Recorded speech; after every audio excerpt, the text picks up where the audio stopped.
Nasir Ali, atafuatana Mheshimiwa Bakari Shingo. Mheshimiwa Saashisha Elnikio Mafua ajiandae. Asante Mheshimiwa Naibu Spika kwa kunipa nafasi kwa mara nyingine. Nipende kutumia nafasi hii kumshukuru Mungu. Na tamani kuchangia hii bajeti kuu, lakini namshukuru Mungu nimefika salama, hivyo mpokee salamu zangu hizo kutoka nje ya nchi. Tulikwenda kwa ajili ya mkutano wa Umoja wa Mataifa kwa ajili ya mkataba wa watu wenye ulemavu kwenye suala zima la ujumuishwaji. Mheshimiwa Naibu Spika, kwanza nishukuru serikali yangu pamoja na Rais wetu wa Jamhuri ya Muungano wa Tanzania Dr. Samia kutuunganisha watu wenye ulemavu katika bajeti hii. Kiukweli nimeridhika na nimeona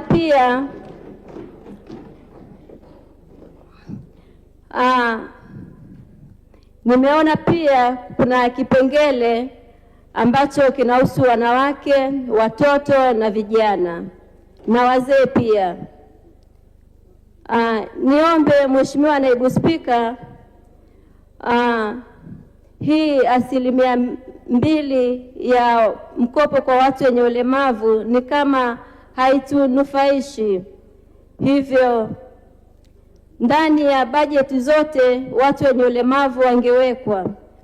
Kwenye upande wa afya wawekwe pia watu wenye ulemavu kwenye bajeti na washirikishwe kikamilifu, sio kwamba ule mkopo uingie kwa 2% peke yake. Wazee, watu wenye ulemavu pia tupo, wanawake wenye ulemavu wawepo, fursa zikiwemo pia wawekwe watu wenye ulemavu. Sipendi kusikia kwamba watu wenye ulemavu wapewe kama huruma, hiyo sipendi. Na wao pia ni binadamu kama binadamu wengine, na ni haki ya binadamu tupewe haki sawa kama wengine. Mheshimiwa Naibu Spika, bajeti hii ya serikali tunapaswa tuwe makini zaidi. Tunapaswa tuwe makini kwa hali ya juu zaidi. Hali ya uchumi wa sasa ni tofauti na uchumi wa miaka iliyopita. Tusilete utani kabisa. Tuwe serious na hii bajeti kabisa. Waheshimiwa wabunge wale ambao ni wazima pia wanaweza kuwa walemavu wa kesho. Hivyo tukae kwa makini kwa ajili ya kupitisha bajeti hii vizuri, kwa moyo mmoja, kwa upendo kabisa. Mheshimiwa Naibu Spika, bajeti hii mimi kiukweli sijajua niseme nini mpaka sasa, na sitaki kusema ikaonekana ni utani, siwe ni utani. Bajeti hii tukae kwa umakini. Mimi sina mashaka na Profesa, Mheshimiwa Waziri na Mheshimiwa Kabudi pamoja na uwekezaji, sina mashaka.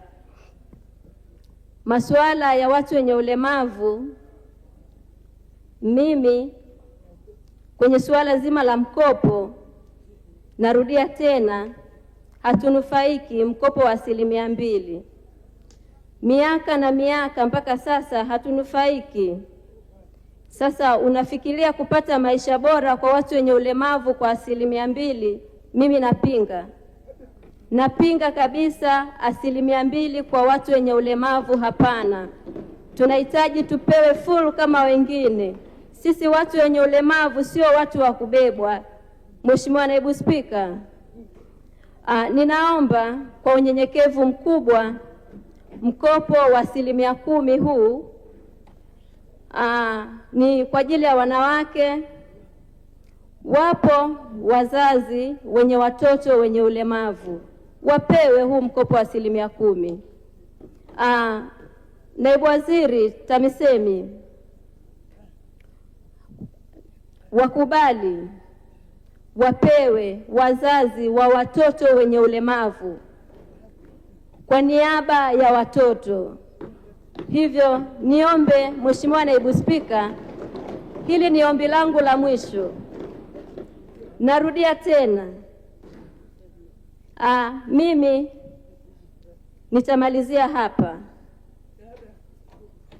Kabla sijaunga hoja mkono, narudia tena kwa unyenyekevu mkubwa, bajeti hii tuifanye kwa ukamilifu. Watu wenye ulemavu wajumuishwe kikamilifu, sio kubebwa, sio kama watoto wanaweza kubebwa. Huruma, hapana, hatutaki huruma. Cha mwisho tena, Mheshimiwa Naibu Spika, Tanzania ni nchi yenye amani. Tanzania ni nchi ya muungano. Tuilinde, tuisimamie, tuipende nchi. Mungu aibariki. Naomba kuunga mkono hoja. Asante Mheshimiwa Naibu Spika.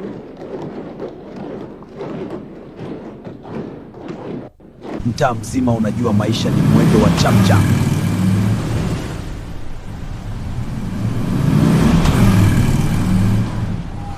Mtaa mzima unajua maisha ni mwendo wa chapchap. Lakini leo kuna sehemu matumaini yanakutana na suluhisho.